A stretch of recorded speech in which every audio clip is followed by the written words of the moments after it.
കോതമംഗലം ഉരുളൻ തണ്ണിയിൽ യുവാവിനെ കാട്ടാന ചവിട്ടിക്കുന്നുവെന്ന വാർത്തയാണ്. കോടിയാട്ട് സ്വദേശി എൽദോസ് ആണ് മരിച്ചത്. ബസ്സിറങ്ങി വീട്ടിലേക്ക് പോകുമ്പോഴായിരുന്നു ആക്രമണം. എൽദോസിന്റെ ഫോട്ടോ ഇപ്പോൾ പ്രേക്ഷകർക്ക് കാണാം.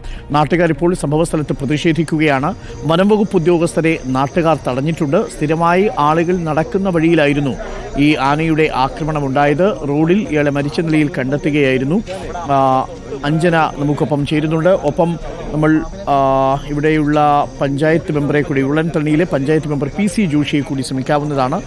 നമുക്ക് അദ്ദേഹത്തോടു കൂടി ചോദിക്കാം എന്താണ് സംഭവം. ഇപ്പോഴും സ്ഥലത്ത് വനംവകുപ്പ് ഉദ്യോഗസ്ഥരെ തടഞ്ഞിരിക്കുകയാണ് നാട്ടുകാർ. അഞ്ജന ചേരുന്നു. അഞ്ജന, ഇപ്പോഴും ആ സംഭവ സ്ഥലത്ത് പ്രതിഷേധം തുടരുകയാണോ? വനംവകുപ്പ് ഉദ്യോഗസ്ഥരെ തടഞ്ഞു വെച്ചിരിക്കുകയാണോ? ബോഡി എവിടെ നിന്ന് മാറ്റിയിട്ടുണ്ടോ അഞ്ജന? ബോഡി അവിടെ ഇപ്പോൾ നീക്കം ചെയ്തിട്ടുണ്ടെന്നാണ് നമുക്ക് അറിയാൻ കഴിയുന്നത്.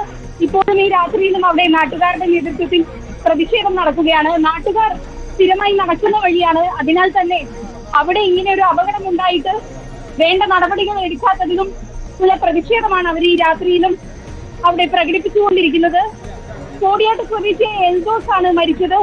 വീട്ടിലേക്ക് ബസ് ഇറങ്ങി പോകുന്ന വഴി കാട്ടാന ചവിട്ടുകയായിരുന്നു. ഈ കാട്ടാനയുടെ ചവിട്ടേറ്റതാണ് എൽദോസിന്റെ മരണത്തിന് കാരണമായിരിക്കുന്നത്. എൽദോസിന്റെ മൃതദേഹം ഇപ്പോൾ അവിടെ നിന്ന് മാറ്റിയിട്ടുണ്ട്, ആശുപത്രിയിലേക്കും മാറ്റിയിട്ടുണ്ട് എന്നാണ് നമുക്ക് അറിയാൻ സാധിക്കുന്നത്. എന്നാൽ വീണ്ടുമുള്ള കാട്ടാന ആക്രമണത്തിൽ നാട്ടുകാരാകെ അസ്വസ്ഥരാണ്. അതിനുള്ള പ്രതിഷേധമാണ് അവിടെ നടക്കുന്നത്. ഫോറസ്റ്റ് അധികൃതരെയും എല്ലാം തടഞ്ഞു വെച്ചുകൊണ്ടാണ് ഈ രാത്രി അവിടെ പ്രതിഷേധം നടന്നുകൊണ്ടിരിക്കുന്നത്. വിവരങ്ങൾ നൽകിക്കൊണ്ടിരിക്കുന്നത് കോതമംഗലം ഉരുളൻ തണ്ണിയിലാണ് കാട്ടാന ആക്രമണം ഉണ്ടായത്. കഴിഞ്ഞ ദിവസം ആന കുത്തിമറിച്ചിട്ട പന വീണ് വിദ്യാർത്ഥിനി മരിച്ചിരുന്നു. അതിനുശേഷം അവിടെ കൂടുതൽ സുരക്ഷാ മുൻകരുതലുകൾ ആവശ്യമാണ് എന്ന് കരുതി നാട്ടുകാർ പ്രതിഷേധവുമായൊക്കെ രംഗത്തെത്തിയപ്പോൾ അവരോട് എല്ലാ സജ്ജീകരണങ്ങളും ഒരുക്കുമെന്ന് പറഞ്ഞതാണ്. അതിന് തൊട്ടു പിന്നാലെയാണ് അതേ മേഖലയിൽ തന്നെ ഉരുളൻ തണ്ണിയിൽ കാട്ടാനയുടെ ആക്രമണത്തിൽ ബസ് ഇറങ്ങി വീട്ടിലേക്ക് പോവുകയായിരുന്ന യുവാവ് മരിച്ചത്. കോടിയാട്ട് എൽദോസ് ആണ് മരിച്ചത്. സ്ഥലത്ത് ഇപ്പോഴും നാട്ടുകാരുടെ പ്രതിഷേധം നടക്കുകയാണ്. അവിടെ വനാതിർത്തിയിൽ വേലി സ്ഥാപിക്കുന്നില്ല എന്നതാണ് പ്രധാനപ്പെട്ട പ്രശ്നം. വനാതിർത്തിയിൽ വേലി സ്ഥാപിക്കണമെന്നാവശ്യപ്പെട്ടുകൊണ്ട് നാട്ടുകാർ പലതവണ വനംവകുപ്പിനെ സമീപിച്ചതാണ്.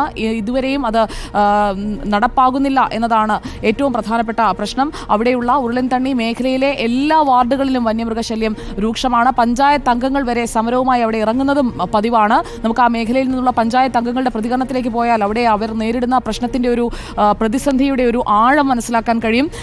ഇപ്പോഴും പലതവണ വനംവകുപ്പിനോട് പറഞ്ഞിട്ടും ഇക്കാര്യങ്ങളൊന്നും നടപ്പാകുന്നില്ല എന്നതാണ് നാട്ടുകാർ ആവർത്തിച്ച് പറഞ്ഞുകൊണ്ടേയിരിക്കുന്നത്. ഇപ്പോൾ എൽദോസിന്റെ മരണമുണ്ടായപ്പോഴും വലിയ പ്രതിഷേധവുമായി നാട്ടുകാർ രംഗത്തെത്തിയിരുന്നു. അവിടെ ഫെൻസിംഗ് ഉണ്ട്, പക്ഷേ ആ ഫെൻസിംഗ് ഒക്കെ കാട് മൂടി കിടക്കുകയാണ്. ആനയ്ക്ക് നിഷ്പ്രയാസം ആളുകൾ നടന്നു പോകുന്ന 8 മാസം മുൻപാണ് ഈ കാട്ടാനാക്രമണത്തിൽ ഈ ഇന്ദിര എന്ന് പറയുന്ന ഒരു കർഷക കൊല്ലപ്പെട്ടത്. 71 വയസ്സായിരുന്നു. അവരുടെ ഹസ്ബൻഡിനെ തേടിപ്പോയതായിരുന്നു ആ സമയത്ത്. അപ്പോൾ വലിയ വാർത്തയായിട്ടൊന്ന് വരികയും ഇന്ദിരയുടെ മൃതശരീരം പൊതുജനമധ്യത്തിൽ വെച്ചുകൊണ്ട് വലിയ രീതിയിലുള്ള പ്രതിഷേധമുണ്ടാവുകയും ചെയ്തു.